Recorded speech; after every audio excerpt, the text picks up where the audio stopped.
Jérôme, beaucoup de personnes nous disent ok, si j'arrête de cotiser, je vais perdre ma retraite ou je vais perdre ma protection santé. Est-ce que tu peux un peu déconstruire ce mythe autour de ça?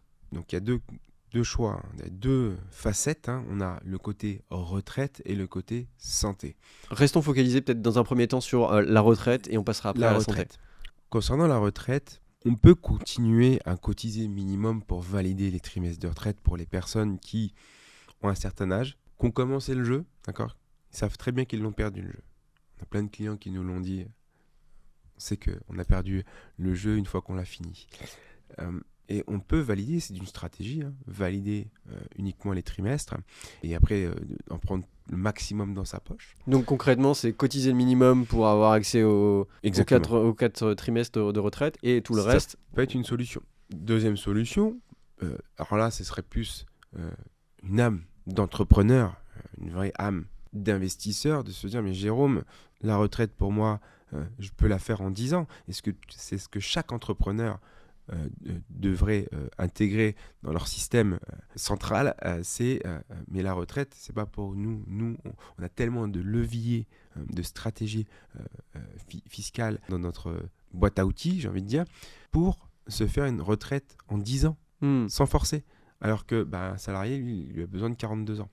C'est là où la question en fait, est-ce que d'être chef d'entreprise, on ne devrait pas créer soi-même sa propre retraite? Ah, clairement. Moi, après, c'est chacun sa vision de sa vie, hein, finalement.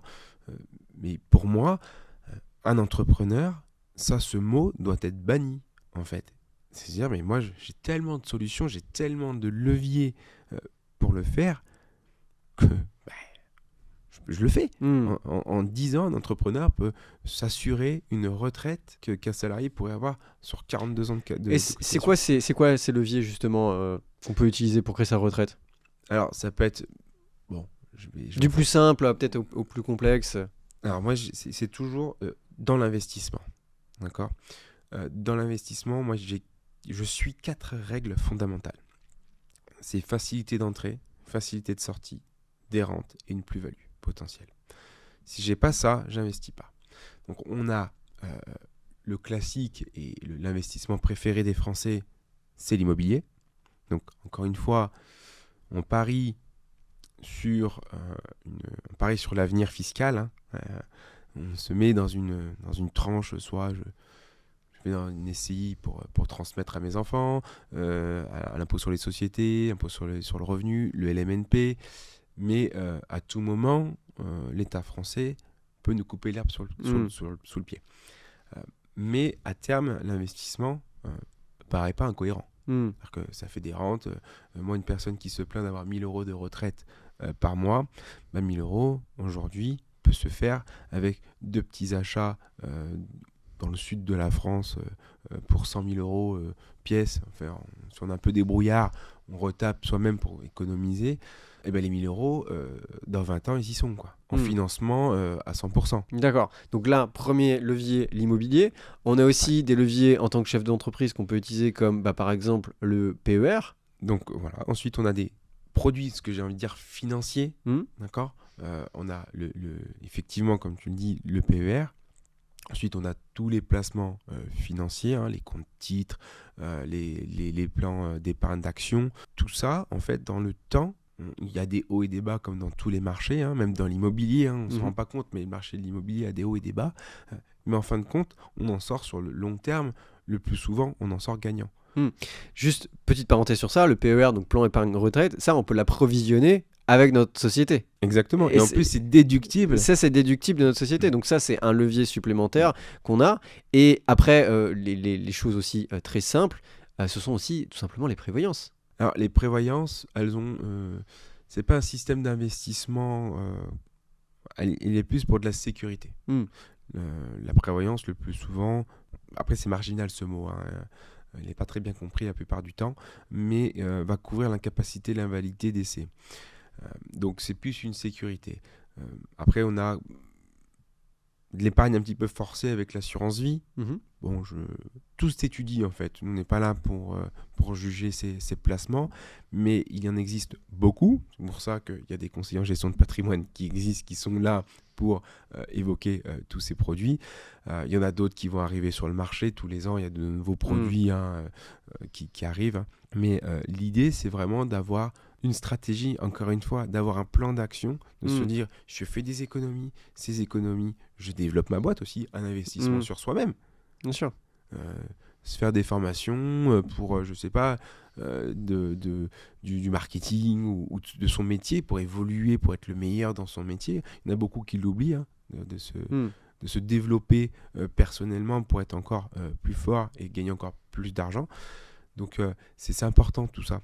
Et ça se fait faut raisonner long terme. Et ça, c'est très compliqué. Bien sûr, c'est compliqué de se projeter dans le futur, mais rien que de là, par rapport à la retraite, je pense qu'on a fait un peu le tour. C'est de se dire, ces cotisations, que soit je décide de payer moins, ou soit de décide de pas payer, mais en fait, le but, c'est pas d'aller à Tahiti. Alors on peut aller en vacances avec, il n'y a aucun problème, mais on peut aussi prendre une partie, et c'est justement tout le but qu'on encourage nos clients à faire, c'est de diversifier, de se dire, si je ne compte pas sur l'État pour faire ma propre retraite, je mets cet argent-là selon là où je me sens plus à l'aise, en immobilier, en prévoyance, en PER, ou peu importe ce qu'on souhaite faire, pour créer ma propre retraite. Et forcément, cette retraite, elle sera beaucoup plus importante que si on comptait sur l'État pour la faire.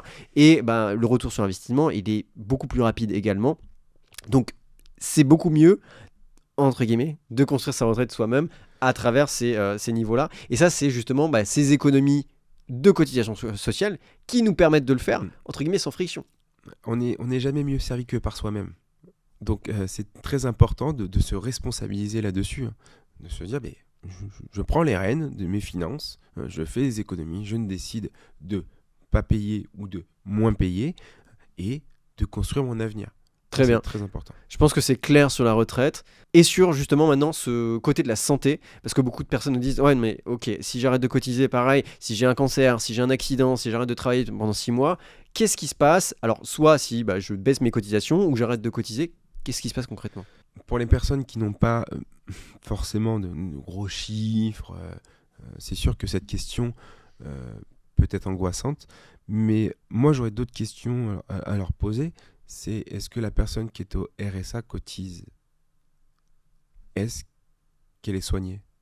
Oui, oui, évidemment. Et parce que ça, on l'oublie, mais qu'on soit au chômage ou au RSA, on va dans un hôpital, on est soigné. Et c'est exactement la même chose pour la retraite, parce que je tiens à le préciser, que c'est si, admettons, on ne travaille jamais de sa vie, mais qu'on est résident fiscal français, résident français, on ne travaille jamais de sa vie, à 65 ou 67 ans, on aura une retraite, c'est le minimum vieillesse, qui correspond à peu près à entre 700 et 1000 euros, je ne sais plus exactement, c'est 1000 euros brut, il me semble aujourd'hui. Oui, ça fait à peu près 850, 900 euros. Voilà, ça c'est le minimum vieillesse. Donc typiquement, si vous êtes en micro-entreprise, que vous cotisez 43 ans, vous aurez peut-être 1000 euros de retraite aussi, vous serez au même niveau que quelqu'un qui n'a jamais travaillé de sa vie. Ça, il faut quand même s'en rendre compte. Clairement, c'est vraiment, tu fais bien de le dire, on a vraiment un socle social et un socle, on va dire, fiscal au niveau de la retraite, où on a des minimums, on ne met pas les gens à la rue. C'est notre système français, il est comme ça, il est ce qu'il est, mais du coup, quoi qu'on fasse, il faut prendre parti de toutes ces informations-là et de se dire, si je continue à travailler, je vais friser d'un côté le minimum vieillesse et de l'autre côté, si je continue à cotiser comme un malade, je serai soigné au même titre qu'une personne qui est au RSA, qu'un chômeur, qu'un retraité, que monsieur et madame tout le monde finalement. Parce que en soi, si on arrête de cotiser, si on prend un extrême, on arrête de cotiser, on va à l'hôpital, on va chez son médecin traitant, la Sécu va quand même prendre une grande partie. Et il y a justement cette partie qui est non remboursée par la Sécu, on le sait tous sur les médicaments, les machins, voilà, on le sait tous. Et ça justement, cette partie-là, c'est les mutuelles qui les prennent en place.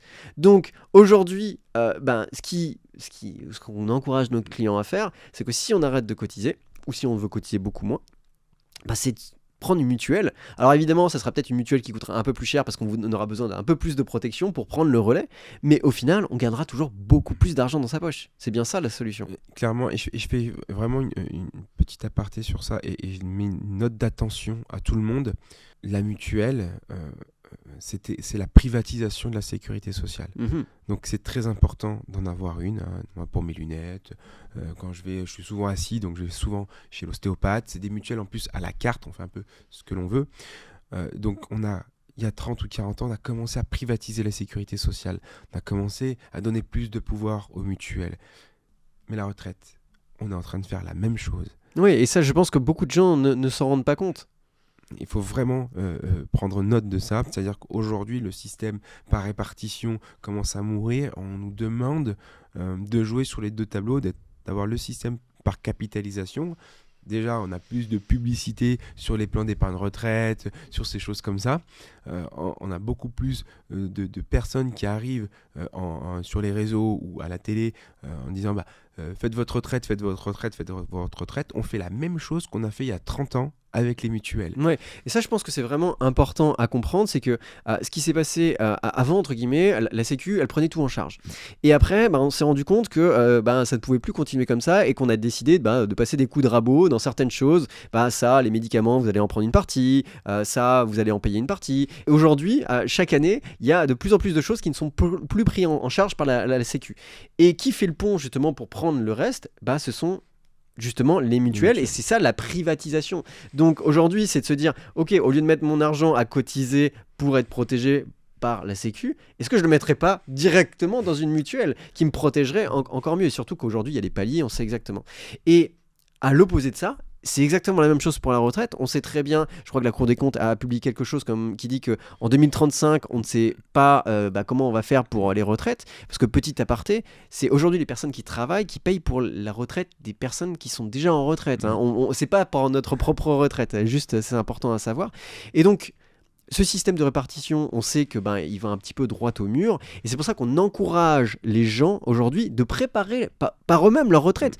Et on nous dit, non mais on va finir comme les États-Unis. Mais je pense que oui, on va dans cette direction, on donne aux gens la possibilité de créer eux-mêmes leur retraite avec des PER, parce que on sait très bien que ça sera compliqué, ou ils ne voient pas l'avenir au-delà de 2035, de comment on va payer les gens après pour leur retraite. Donc ça, il faut juste comprendre ce système de capitalisation, de privatisation, parce que ça peut être des grands mots qu'on ne peut pas forcément comprendre, mais en gros, la privatisation, ça veut dire quoi ? C'est en gros, les gens, démerdez-vous. Faites vous-même votre protection à santé, faites vous-même votre protection de retraite, parce que oui, entre guillemets, on va dans un système, pour caricaturer, comme les États-Unis, où vous êtes livré à vous-même. On a éduqué les gens. Oui, la France, c'est gratuit. Non, ça n'a jamais été gratuit. L'école, c'est pas gratuit. La santé, c'est pas gratuit. Il y a quelqu'un qui paye. Sauf que maintenant, ce quelqu'un, il n'a plus d'argent. Ce quelqu'un, c'est le citoyen français.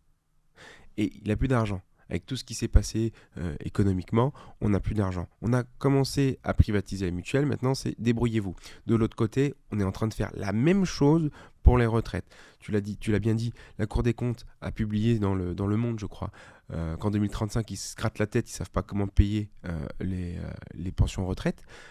Et on est sur tout le monde le dit, sur un système de Ponzi illégal. Mais là, on nous demande de payer à la fois pour ceux qui y sont, et pour nous on dit pour vous mettez-en à gauche parce que ça va être compliqué. Et de l'autre côté pareil, on nous dit la sécurité sociale faut la payer pour le RSA, pour payer la CAF, pour payer toutes ces aides là. Parce qu'en fait tous ces coups de rabot, c'est littéralement une sonnette d'alarme. Ah oui, clairement. Et là il faut vraiment prendre conscience qu'il faut se bouger. Parce qu'une fois qu'on arrive en retraite ou qu'il n'y a plus de protection, si on n'a pas mis de l'argent de côté ou préparé tout ça, on se retrouvera le bec dans l'eau. Vous êtes obligé de travailler. Malheureusement. Voilà. Écoute, Jérôme, je pense qu'on a été de long en large dans tout ce sujet, que ce soit à la retraite et les protections sociales, mais je pense que c'était important de faire le point et d'aller lever certains doutes que certaines personnes peuvent avoir autour de ça, autour des cotisations, à quoi ça sert et est-ce qu'il y a des alternatives ? Évidemment, ces cotisations, c'est pas pour aller en vacances, même si on peut aller en vacances, c'est aussi justement pour faire soi-même sa retraite ou soi-même sa protection santé, et justement qui nous permet d'être encore mieux protégés et d'avoir encore de meilleures retraites et de meilleures protections. Merci pour tout ça, Jérôme, et à très bientôt. Merci, à bientôt.